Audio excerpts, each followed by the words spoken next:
Olá! Em nossa última reflexão, na semana passada, meditamos no Salmo 46.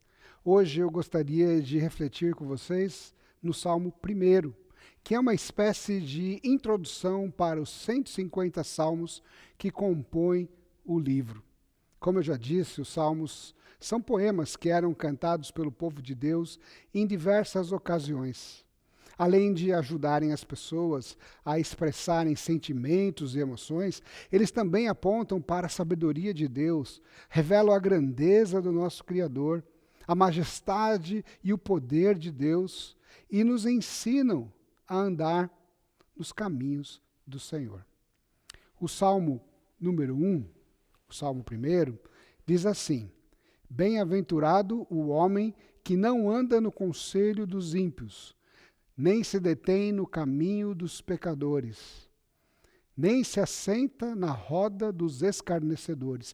Antes, o seu prazer está na lei do Senhor, e nela medita de dia e de noite. Ele é como a árvore plantada junto à corrente de águas, porque no devido tempo dá o seu fruto, e cuja folhagem não murcha, e tudo quanto faz será bem sucedido. Os ímpios não são assim. São, porém, como a palha que o vento dispersa.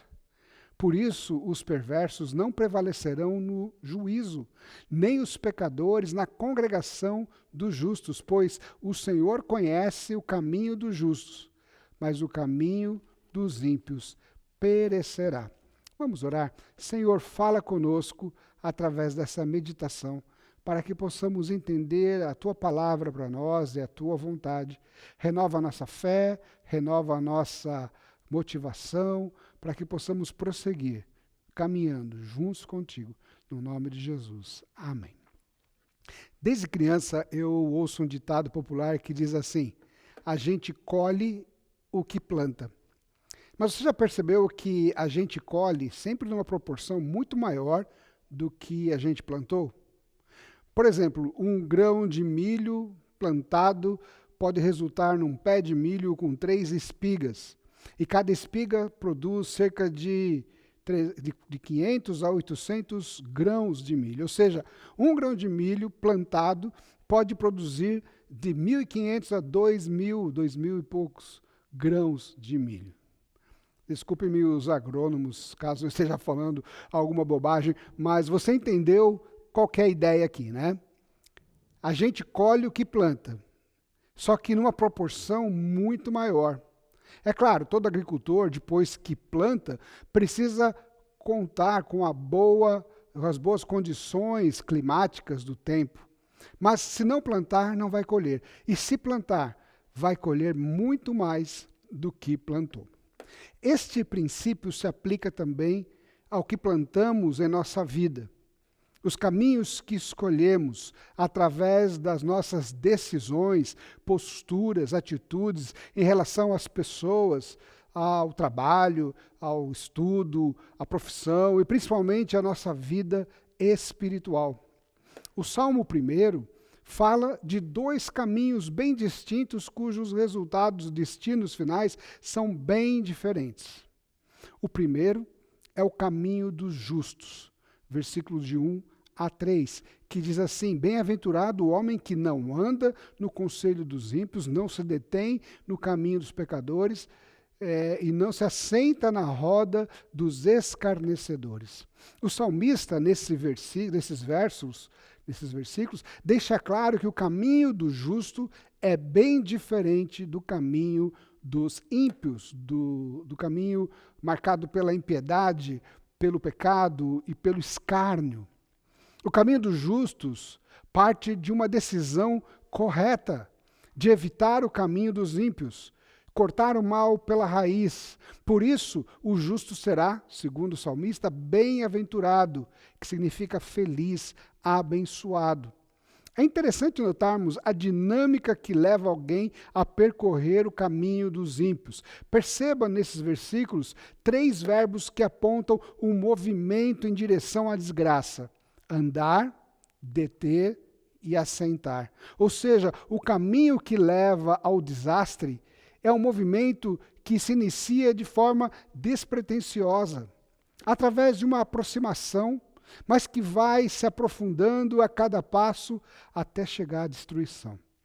Ninguém acorda um belo dia e diz, eu vou matar alguém, ou eu vou roubar um banco. O que leva um ser humano ao ponto de se tornar um assassino ou um ladrão é um processo que às vezes se inicia bem atrás. Simplesmente se inicia com as escolhas feitas lá atrás, escolhas de amizades erradas.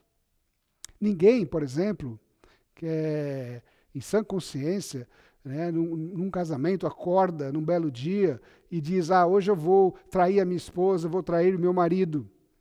O adultério é um processo também que começa na mente da pessoa, quando ela, no dia a dia, vai assumindo posturas inadequadas, indevidas, no ambiente de trabalho ou no ambiente social. Então, essa pessoa começa a andar com o desejo no coração e, de repente, ela se deita, se detém na elaboração das justificativas em sua mente para consumar o seu plano de se aproximar de uma pessoa desejada e finalmente se deitar com outra pessoa. O salmista diz que aquele que não trilha esse caminho, que nem inicia esse processo, é bem-aventurado, ou seja, feliz, abençoado. Mas qual que é a motivação para permanecermos longe do caminho dos ímpios? De onde vem a força para resistirmos àquilo que, a princípio, pode até parecer atrativo na vida das pessoas? A força e a motivação do justo vem de Deus. Deus é a força e a motivação do justo. Veja o que o salmista diz nos versículos seguintes. Ele diz, antes o seu prazer está na lei do Senhor, e na sua lei medita de dia e de noite. Na quarta-feira passada, eu apresentei uma breve devocional sobre a palavra de Deus, baseada no Salmo 19. Você pode assistir no link que vai aparecer agora aqui no vídeo.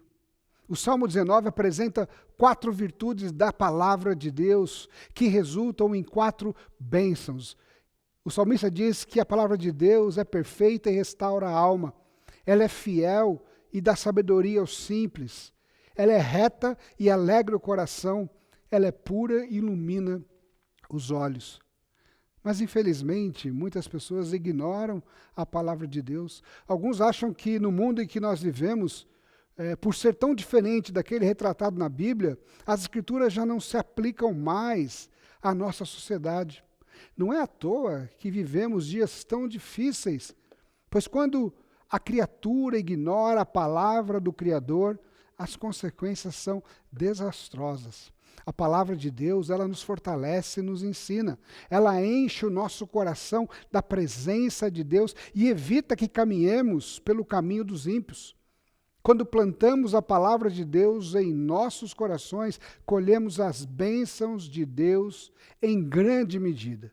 Como vemos no versículo 3 do Salmo 1, que diz assim, Ele, ou seja, a pessoa que tem o prazer na lei do Senhor, é como árvore plantada junto à corrente das águas, que no devido tempo dá o seu fruto e cujas folhagens não murcha, e tudo o que faz será bem sucedido.